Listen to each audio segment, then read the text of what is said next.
Varret monumentale kulturore të Idromenos dhe dinastisë Marubi vazhdojnë të jenë në pritje të ndërhyjes për rehabilitimin e tyre. Siç tregojnë dhe pamjet filmike, ato kanë pësuar dëmtime të konsiderueshme nga faktorët natyror, ndërkohë që torturat e brendshme të varrezave, rrmaj, janë rregulluar nga firma që merren me mirëmbajtjen e tyre. Për varret e Idromenos dhe Marubëve kërkohet një ndërhyje specializuar për të cilën vendosin drejtuesit e sektorit të monumenteve, në bazë të projektit që pritet të prezantohet. Qytetarët theksojnë se varret e personaliteteve të tilla i kanë dhënë kulturës kombëtare në fushën e arkitekturës, pikturës dhe fotografisë. Nuk meritojnë që ata të mbeten në këtë gjendje. Është e moset domosdoshme.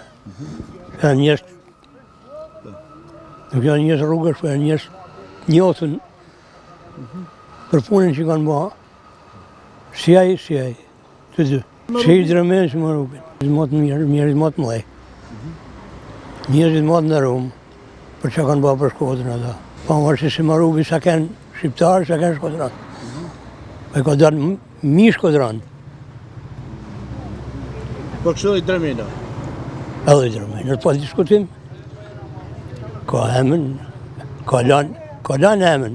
Drejtoria Rajonale e Trashëgimisë Kulturore në qendër Shkodër është një institucion që ka detyrime zyrtare të ngrej zëri në këtë situatë. Drejtori i kësaj drejtorie, Helidon Sokoli, konfirmon gjatë një bisede telefonike me TVN Channel se projekti për rehabilitimin e varrezave të Idromenos dhe Marubëve ka përfunduar dhe është dorëzuar në drejtorinë e monumenteve me qëllim që të përfshihet në fondin e restaurimit në vitin e ardhshëm. Këto varre janë restauruar dhe më parë në vitin 2015, por pas pak muajsh u dëmtuan sërish nga faktorë natyror. Kjo solli debatin në Ministrinë e Kulturës për cilësinë e punimeve të kryera në atë kohë, megjithatë në përfundim u vendos që të ndërhyjë sërish për rehabilitimin e tyre. Një ndërhyrje që tashmë konfirmohet dhe nga drejtuesit e Drejtorisë Rajonale të Trashëgimisë Kulturore në Shkodër.